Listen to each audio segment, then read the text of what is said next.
Welcome to healthyvision.us. This is your host, Dr. Edward Kondrot. After broadcasting Healthy Vision Talk Radio for 22 years, we are now changing the format to the new healthyvision.us. All income from healthyvision.us supports the Restore Vision Foundation, a 501c3 that brings sight to the blind. Your $100 donation will restore the vision of a blind person. You can make a difference. Please donate by going to idonation.us. Also, you can sign up at healthyvision.us to keep up to date on all of our exciting programs. And now let us proceed with today's show. Welcome everyone to healthyvision.us. I'm really excited. I have an exceptional homeopath as my guest, Jeremy Sherr, who's actually online from Africa. And we have something in common. We both do missionary work in Africa. And I'm really excited that I've been selected to be the ophthalmic director on the Mercy ship off the coast of West Africa. We're going to be in Liberia next year. So Jeremy, thank you so much for taking time to share with us, I think, some very important information how homeopathy can help. Everybody is panicking with the coronavirus, and homeopathy has solutions. Well, first of all, thank you very much for having me on the show. I appreciate it. And I also very much appreciate the work you're doing in Africa. That is great. Well, let me start off by saying I don't know how well acquainted the audience here is with homeopathy, but as a general background, I'll say that don't confuse homeopathy with herbology or other natural medicines. It is a natural medicine, but it is a speciality on its own that uses a somewhat different technique and somewhat different mode of preparing medicines and finding these medicines. So it's not, vitamins or herbs or that kind of thing. For those of you who don't know, I'm sure some of you are well acquainted with homeopathy out there. I don't know exactly who my audience is. So homeopathy came into the world in its modern and very scientific format about 250 years ago, and it has had a very successful career and history in treating individual patients, both on acute and chronic diseases. But of course, today we are all interested in homeopathic results in epidemic disease.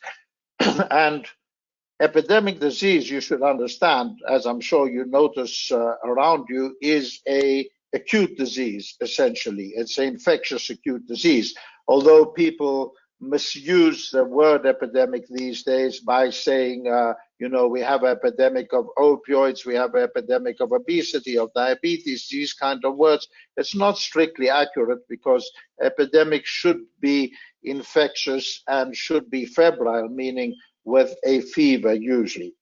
Epidemics have been all throughout history, from the great epidemics like the Black Plague or the epidemics of cholera, and those epidemics were much more severe often than the epidemic we are experiencing now. But when homeopathy came into being at about the 1796 and 1800s and onwards, as kind of discovered, invented, and formulated by a German doctor who was well known to be a genius in many areas, Dr. Samuel Hahnemann, a chemist as well. And he was, as he developed homeopathy, was experiencing many epidemics that were at the time spreading through Europe. This was especially true because at that time were the Napoleonic Wars. And one thing you need to know about epidemics and wars often go together hand in hand, like two best friends, war and pestilence and hunger, as you know, the four horsemen. So it's difficult to say which one comes first, the chicken or the egg. It often looks like war comes first, but that's not necessarily the case.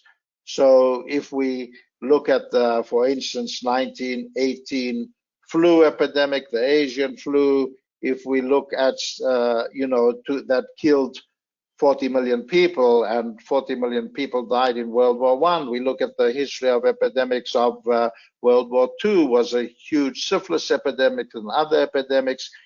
Every major war often has epidemic walking alongside in it, hand in hand. Of course, there is hunger, and there are wounded people, and there is poverty, and there is infection. So all these things tend to spread epidemic, and people are weak and tired and malnourished. Well, at the time of Hahnemann, who invented homeopathy, discovered the principles and formulated them, was the Napoleonic Wars mainly, and there was some very severe epidemics spreading through Europe at the time, killing millions of people. And probably the most prominent one was a severe cholera epidemic.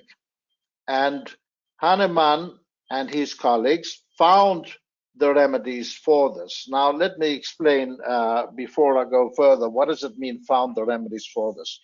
The unique thing about homeopathy, or one of the many unique things, is that homeopathy is an individualizing medicine, meaning it's not that we give one remedy for all the cases of arthritis or one remedy for all the cases of pneumonia.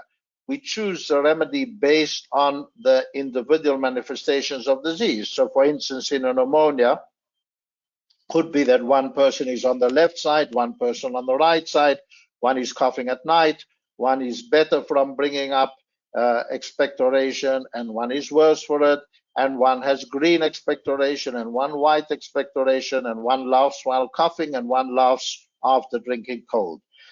Now, all these things are very meaningful to homeopaths, and based on that, we choose the medicine that is most suited to the individual. We call it individualizing. That is one of the principles of homeopathy, and one of the things that makes it such an effective medicine. It's not a blanket prescription for everybody, because you know that everybody's different and everybody has a different disease. Another thing that comes into effect, and one of the important principles of homeopathy, is that we always treat the whole person. So we won't just be looking at the disease, but at the person together with the disease.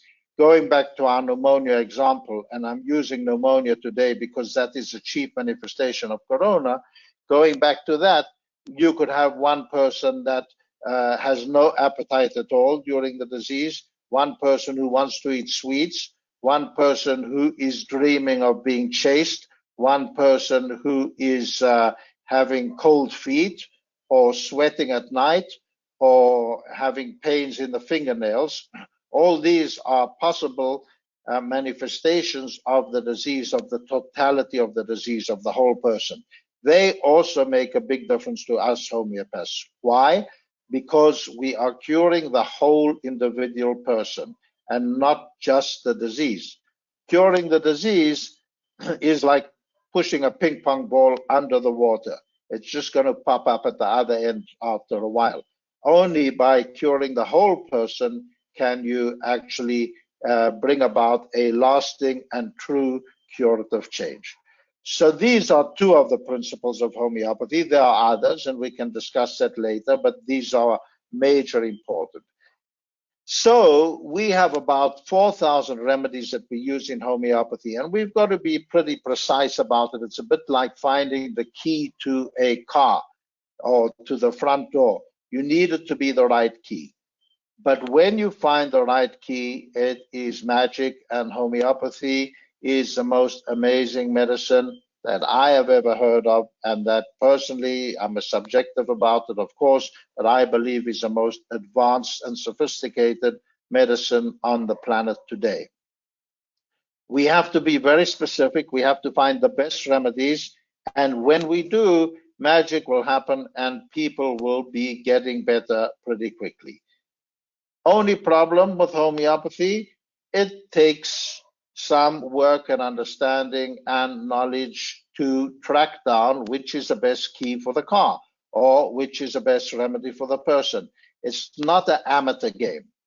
Or let me refine that. First aid, you can do yourself. And I recommend all of you to learn first aid homeopathic remedies because that is easy and everybody should have a homeopathic kit at home. There are websites that show the principles of first aid that you can look up, and for bruises, for cuts, for burns, for that earache or teething problem with a child in the middle of the night. There is nothing like homeopathy. Kids, homeopathy is the best. If you've got babies out there, young kids, just make sure you have a homeopathic kit with you. You can get one online, and treating those things is a piece of cake and amazing. No antibiotics, no steroids, no inhalers, no nothing. Great. So the problem is when it comes to a more complicated picture, either in chronic disease or in acute disease like epidemic or severe acute disease, there you need a professional homeopath who knows what they are doing to select the best remedy. Now, I said that you have to, we select a remedy, one remedy for the person out of 3,000 or 4,000 remedies that we have a choice of. Of course, with the epidemic, we have to find a solution because at the moment I am seeing 50 corona patients a day, and I hope it doesn't happen, but if it gets worse, then we will be totally overworked, the homeopaths, and we have to find shortcuts. We have to find the remedies for epidemic as a whole, and I will be approaching that just now. However, the question was, and I'm going back to that so I don't wander too far, I just wanted to give a bit of a background, is here we are back in homeopathic history with Hahnemann and his cholera epidemics, and then the epidemics that followed that over the 19th century and the 20th century. And homeopathy has such an amazing track record on epidemics that mysteriously, somehow these records vanished from the archives, because if people saw what homeopathy could achieve, they would be most surprised. Anyway, let me show you a few examples to be practical about it. Can you see my screen there? Am I sharing? Jeremy, not yet. You have to click. Okay. Yeah, I clicked screen. On share now. How's that looking? Yeah, we got it. It's coming through now. Good, Perfect. good. Okay, wonderful. So now I am just going to show you a few examples. This is from history. These are all documented results of epidemics over the years. I was presenting this PowerPoint 10 years for Homeopathy for Health in Africa, and I can share a bit about that with you later if you like. Anyway, one of the earliest homeopathic epidemics treated with homeopathy was a typhus fever of 813, which again followed the devastation of Napoleon's army, which was marching through Germany to attack Russia. And then, of course, anybody who attacks Russia usually gets to retreat from Russia in the cold with sickness, severe typhus fever. Here you are, Napoleon and his people going back home after failing in Russia. These are some historical pictures about the typhus fever, not photographs, of course. There weren't cameras at the time. And the epidemic then in 1813 came through Leipzig. This is where Hahnemann was living in Germany, in Leipzig at the time. And he treated 180 cases of typhus, losing only 2, which is less than 1%. While at the same time, the mortality rate for conventional medicine was 30%. So pretty impressive. I mean, 30%, 30 times better than with conventional medicine at the time, of course. So here you can see that in the graph, we have 1% with homeopathy and 30% with allopathy. Allopathy is the name we give to standard conventional medicine It means there's a difference in the philosophy of them between homeopathy and allopathy. I can explain that later. A big difference. Now, there comes a famous and very well known in homeopathic circles cholera epidemic of 1830-1832, which Hahnemann, again, the founder of homeopathy, looked at. And here's the important point. He identified remedies for different stages of the disease, because every epidemic, like every acute disease, has different stages as the disease develops and progresses. And they may need different remedies at different stages to fit the stage as it goes along. So when cholera struck Europe, the mortality rate in conventional treatment was between 40 to 80%, depending on which information we look at. Now, there's a picture of the cholera epidemic. I think this is maybe from Germany, I guess. And these are homeopathic practitioners who treated it and recorded their results. So Dr. Quinn of London, the first British homeopath, had a mortality rate of 9%. Dr. Roth, homeopathic physician to the King of Bavaria, reported mortality of 7%. And Admiral Morindio of the Imperial Russian Council reported 10% mortality. So compared to the 40 to 80%, again, homeopathy had much better results. And this is treating without any toxicology. Now, you might have noticed there that a lot of the royal families of old chose homeopathy as their major source of medicine for themselves and their families. This is true today as well. Many royal families, for instance, the British royal family, have used homeopathy forever, for many, many years, since this Dr. Quinn of London, he treated the royal family. They still use it today, and if you ask them, they attribute their longevity and good health to homeopathic medicine, and they always have a kit with them, as do many famous VIPs as well as royalty. There's a whole list of people, if you look up, from Tina Turner, Paul McCartney, Sherr, whoever, loads of VIPs use homeopathy. I guess they know what's good for them. So here's a comparison of the conventional medication, 40 to 80%, and homeopathic treatment.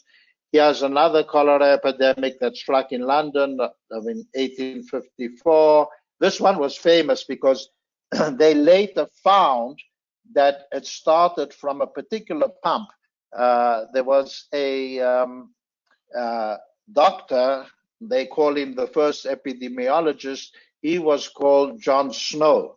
Now, this is not the same John Snow that you know from Game of Thrones, but John Snow, Dr. John Snow, tracked down the cholera disease in London to one source, to a pump that was pumping contaminated water. Maybe it had rats or something in it, and millions died. But as soon as they closed the pump and locked it, people no longer got the cholera. So that is an interesting fact for today. And somehow, when they looked at the figures, the homeopathic figures had vanished from the records in the House of Commons in England.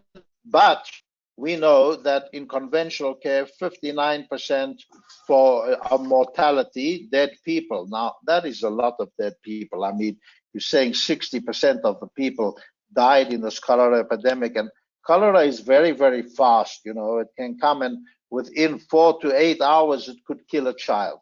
So, it's really deadly. There's not much to do. Whereas in homeopathy, a mortality of only 9%, which is pretty amazing. There's a graph of that. And the same Hamburg cholera epidemic, 42 against 15%. There's a graph of that. Yellow fever, reporting for conventional 15 to 85%. Homeopathy was 5%. This is a yellow fever epidemic, a comparison of conventional and homeopathic. Diphtheria, 83% mortality in New York, and 16% for homeopathy. There it is again. Influenza is a big one. We know about the 1918 flu, and we know about the Asian flu of 1957. Homeopathy had a huge success in the influenza epidemic. Here it is from 1921. Conventional mortality rate 28%, and with homeopathy 1%, which is a huge difference, as you will agree. Here are different doctors from the United States at the time. From New York, 4%. Dr. Palmer of Seattle treated 500 cases, lost 2 cases. I'm just checking I'm still online there, and I haven't vanished. No, you're still coming through still nice good. and clear. Coming through, good. Okay, and it's same figures in Washington, in Minnesota, 300 cases, no deaths. That is pretty amazing, really.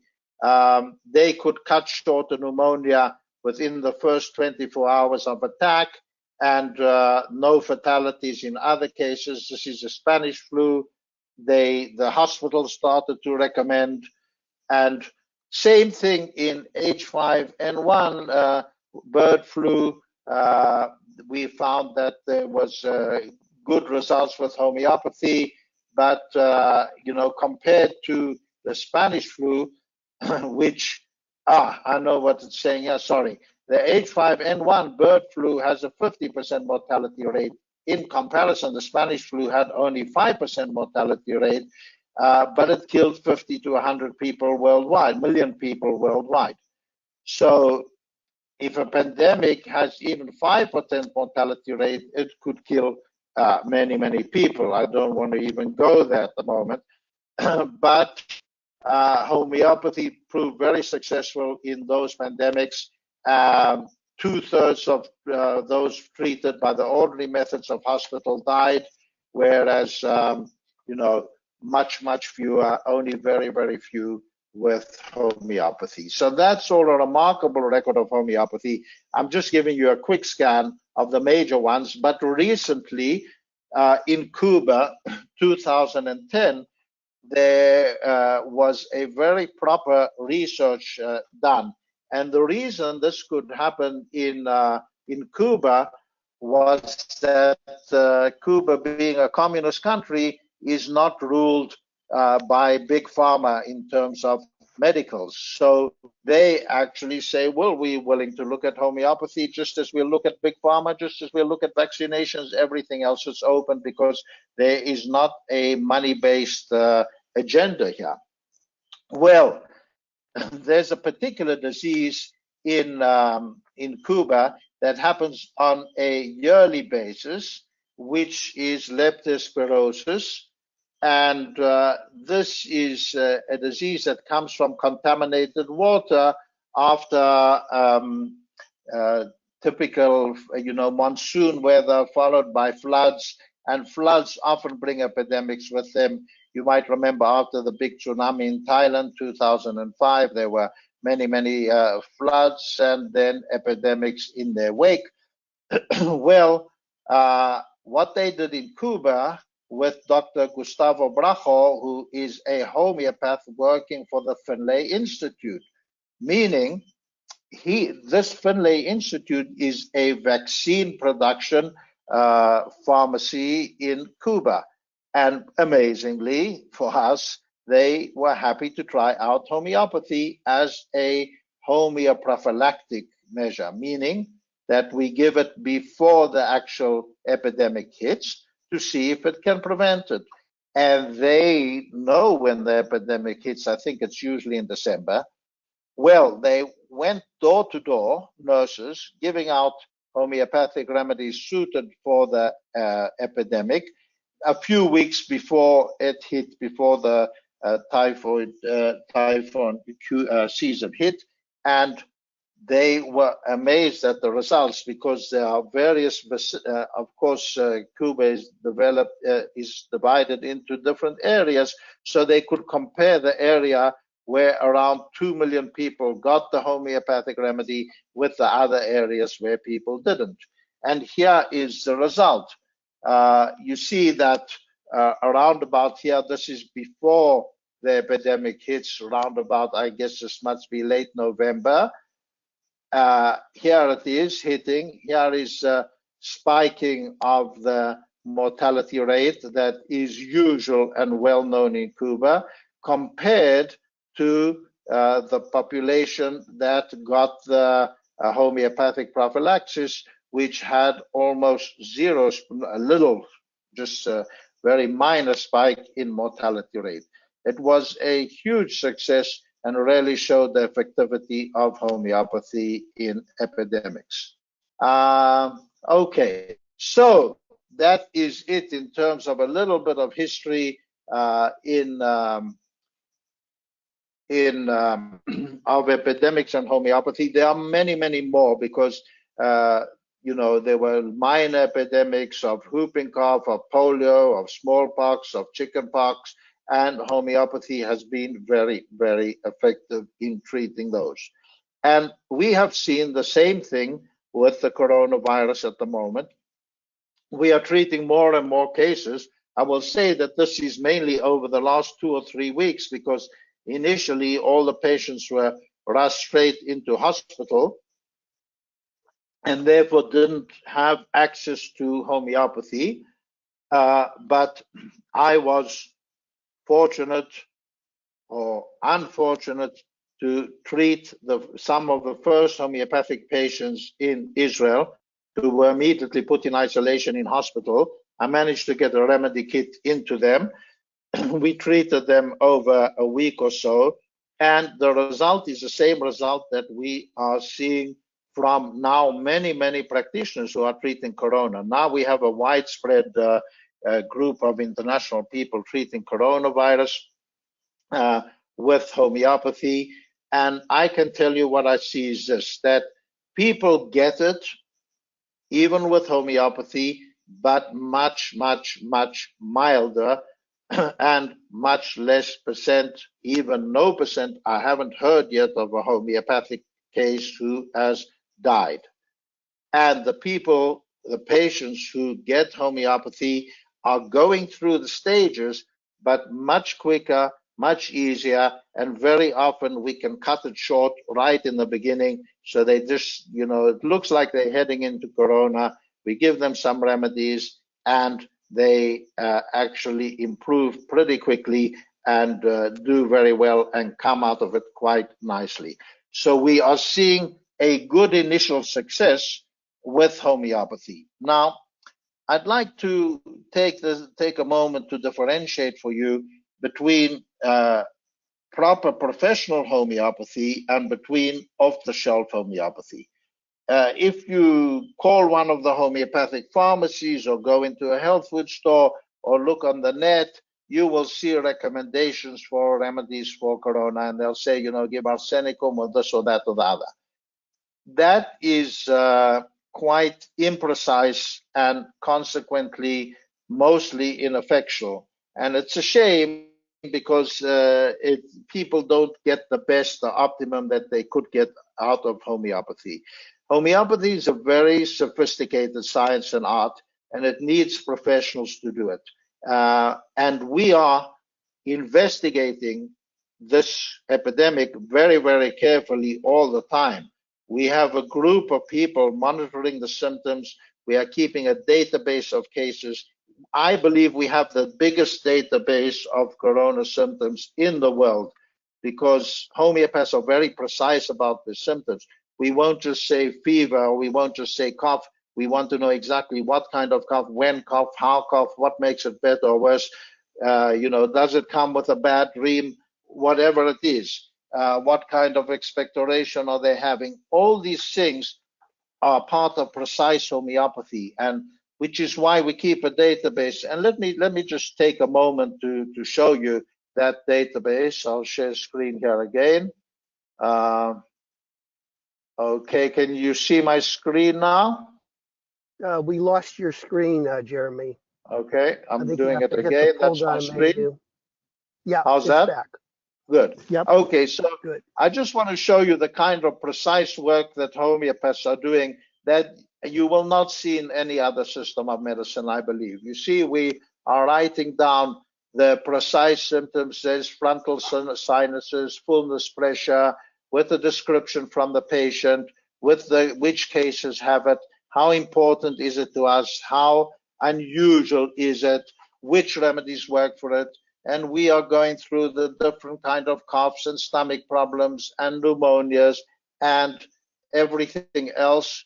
As you can see, many symptoms. I think we have now collected, today it's reached something like 180 symptoms, and these are very precise. Stomach, nausea, on eating. So it's not just nausea, but when did they get it? Before eating, after eating, on thinking of food, on smelling food. We want to know exactly. We want to know mental symptoms like fear during the fever. We want to know the exact sneezing, when sneezing, what was coming out, the metallic taste in the mouth. All these kind of things are important to us homeopaths. So coming back to what we said before, this off-the-shelf stuff is, put it like this, basic. You may get results in a few cases. Most of the time, you will get nowhere near the amazing benefits that homeopathy can offer from a professional homeopath. So, and these off-the-shelf stuff, they proved themselves just a little bit, a small percentage of success, not the success that you would hope for and that we are achieving. So I really recommend, if anybody, God forbid, around you has corona, then we'll give you address of one of the helplines that have been set up very soon, and you can contact, or if you know a professional homeopath, work with them and help them to see you through it. Because for another thing that I mentioned before, there are stages in the development of this corona. I'll go through them briefly. It starts off with a mild cold, some sneezing, a bit of a headache, some muscle pain, often a sinus problem, just feeling a little bit off, like am I getting a flu or something like that. That's the first stage. In the second stage, then it can be the cough, usually that dry cough that comes on, the pains in the muscles, in the bones, in the joints, in the back, and a loss of taste, a loss of smell, and some of the more severe symptoms, difficulty breathing. And in the third stage, it can go into a pneumonia. And if there are fatalities, they are mostly from this pneumonia, where the alveoli, the part of the lung that helps absorb the oxygen into the bloodstream, go blocked up, and there's a terrible sensation of drowning with inability to bring air inwards. So those are the three stages. Now, we have to adapt remedies to the different stages. It is not the same remedy. For example, in Hahnemann's cholera epidemic that I mentioned to you earlier, he identified 3 stages for which he had 3 distinct remedies. And that is what we are doing.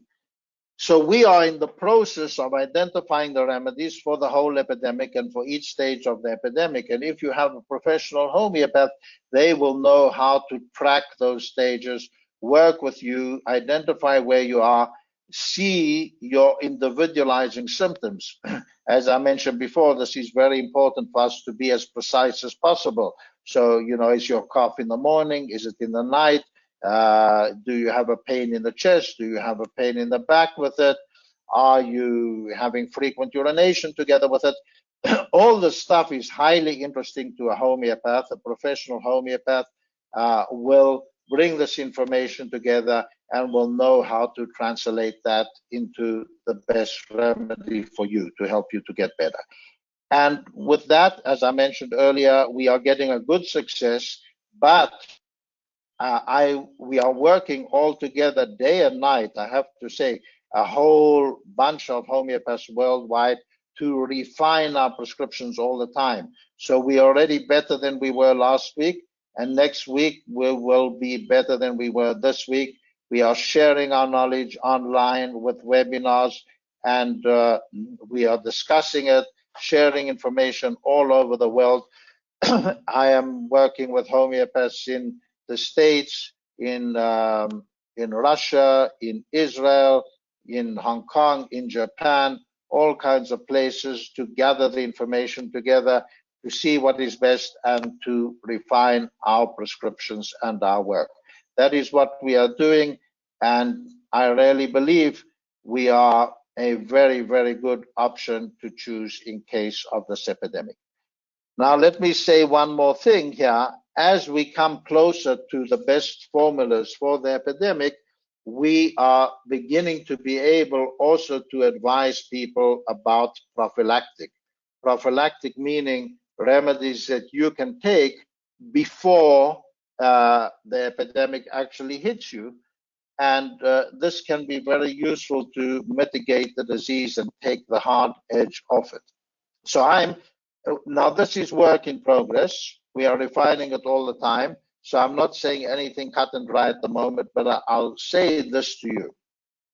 At the moment, and I've seen this work very well, there is a particular remedy called aconite. And this aconite is a remedy we often use for the beginning of a cold or flu or fever, just on the onset of it. Now, if there is an onset of the flu or the corona or whatever it feels like, if you pop a few doses of aconite 30, that's just the name of the potency, really doesn't matter too much. You can choose a 6 or 30 or 200. You won't go too wrong with that. At the beginning of it, that will take off the wire edge of the beginning of it.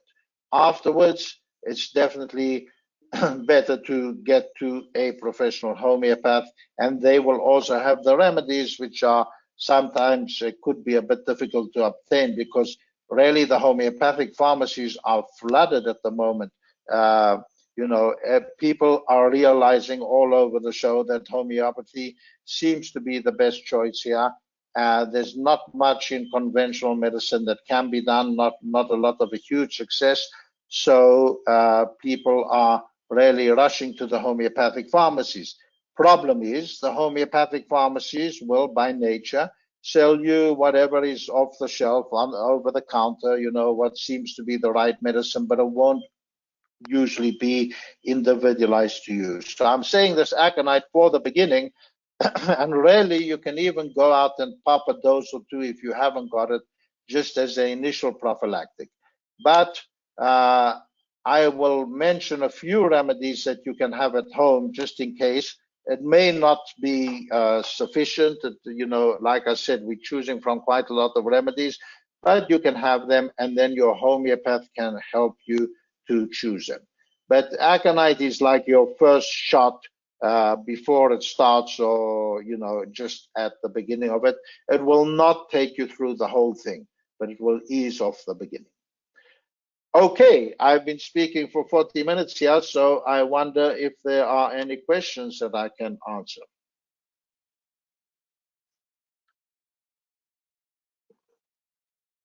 Am I still online? I might not be. Have I vanished? Wow, I've gone. You're okay. I'm okay. I'm good. I can still hear you. You're still on. Okay, so I'm just asking if the Dr. Kondrot, are there any questions, or should I just go on around? No, it appears I'm online, but our I don't know host. if you hear me, but I'm having trouble with the audio. Okay, fine. I can hear you now. I don't know if others are having trouble with the audio. I see you clearly, but we have an issue with the audio. The audio is Okay. okay for us, for me. Okay, good. So you've been hearing me, Tina? And maybe we can ask the audience, if the audience has been hearing us. Audience, have you been hearing us?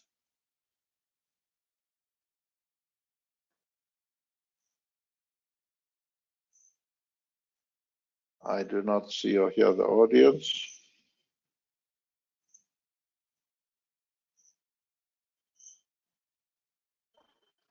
Hello.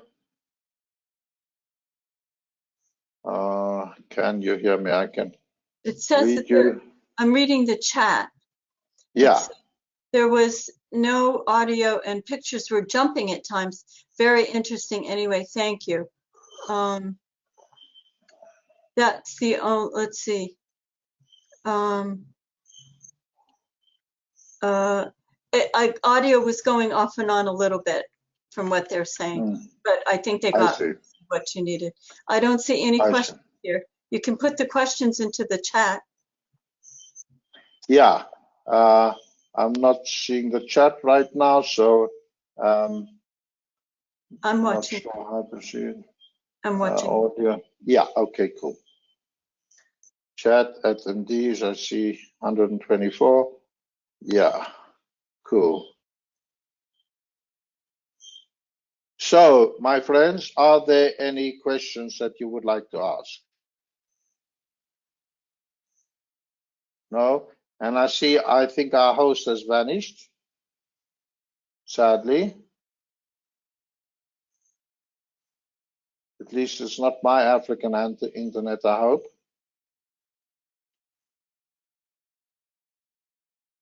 No, you're okay. I can still hear you loud and clear from the UK. Okay. Good. Okay. And audience, can you hear me at the moment? Will you let us know in the chat, please? There are people.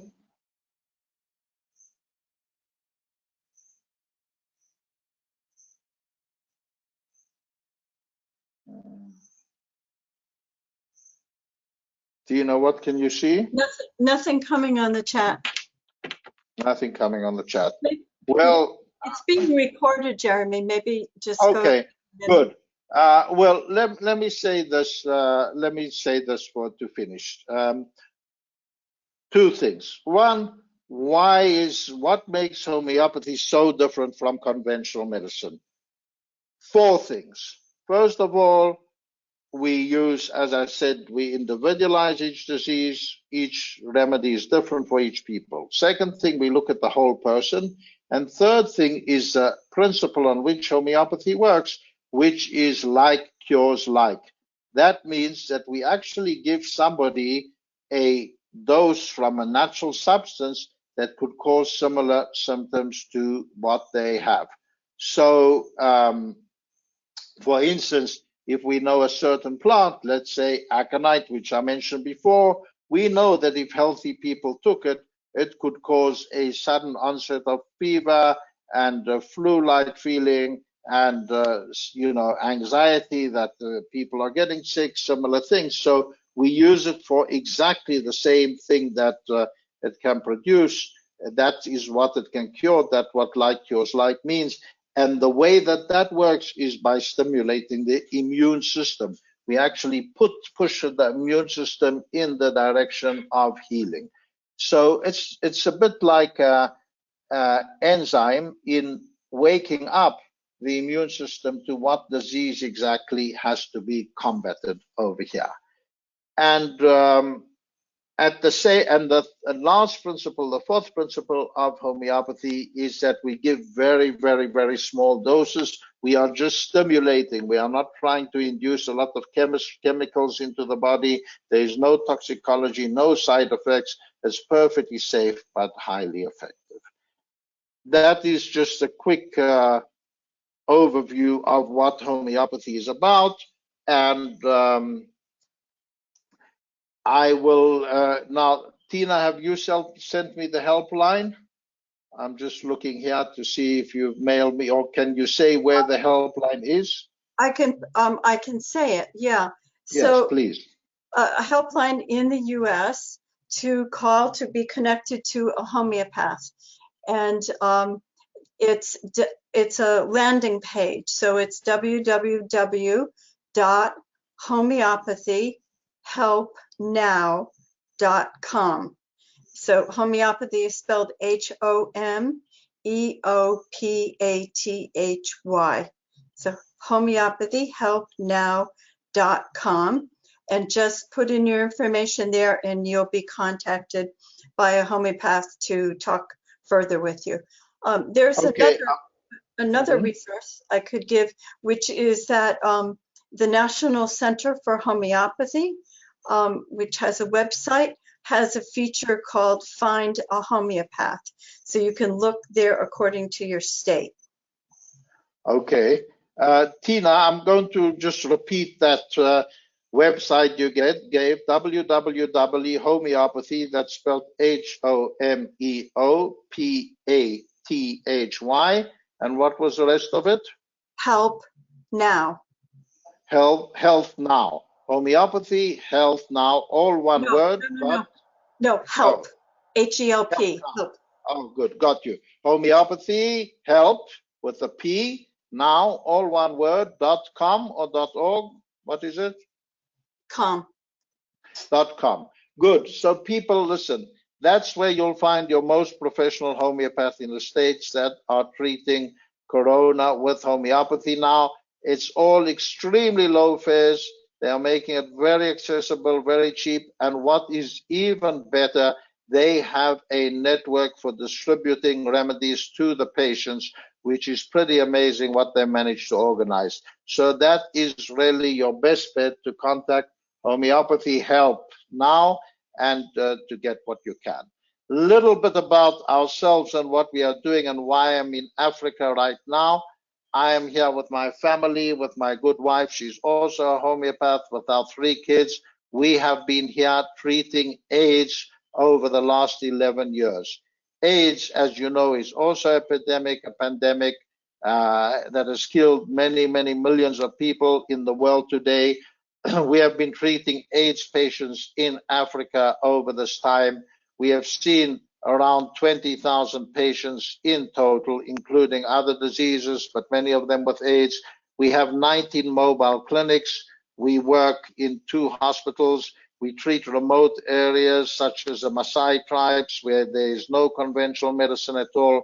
And we are getting the most wonderful and amazing results with AIDS. We know this epidemic so well. We know the homeopathic remedies for it. And we are getting wonderful results in making people feel much, much better, helping them to deal with side effects from medication, raising their blood levels, the CD4, which is the defense mechanism of the immune system, lowering their viral load, which is the amount of virus in their blood, and helping them return to a healthy, energetic, and useful life. We see that again and again, day in, day out. We work here for free. We don't charge the patients. We don't take a salary. If you want to see what we do, please go to the website Homeopathy for Health in Africa, Homeopathy for Health in Africa, and you can see what we are doing. We also distribute food parcels to patients, secondhand eyewear, and I've got to talk to Dr. Edward about that one, and whatever we can do to help.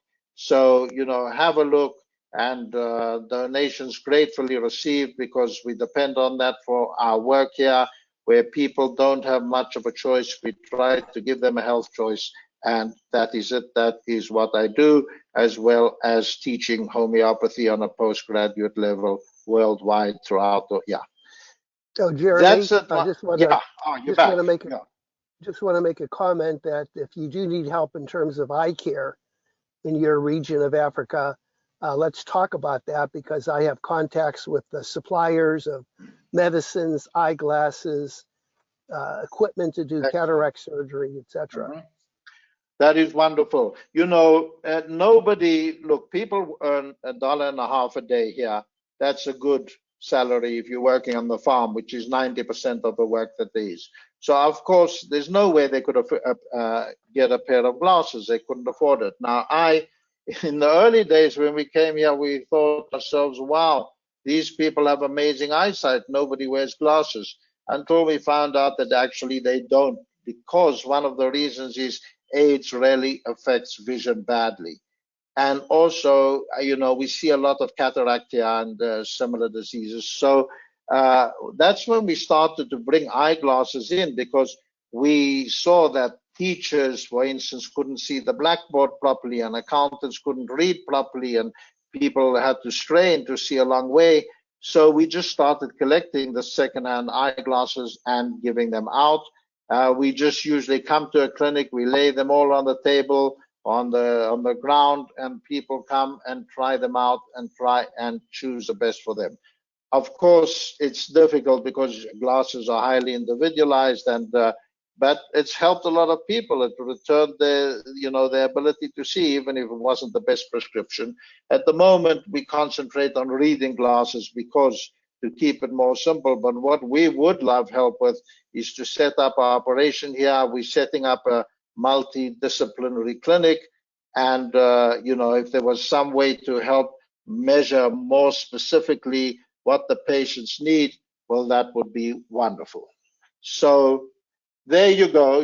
Have a look at our website, and we'd really appreciate any kind of support you can give. And with the corona, it goes, of course, without saying, you need to keep going with the conventional advice in terms of hygiene, in terms of isolating yourself, in terms of keeping away from contact with other people. All the measures that you know all too well today have to be. Homeopathy is not a substitute for any of that. Homeopathy comes as an extra, but an extra which has a huge value for you, your family, your loved ones, and for prevention.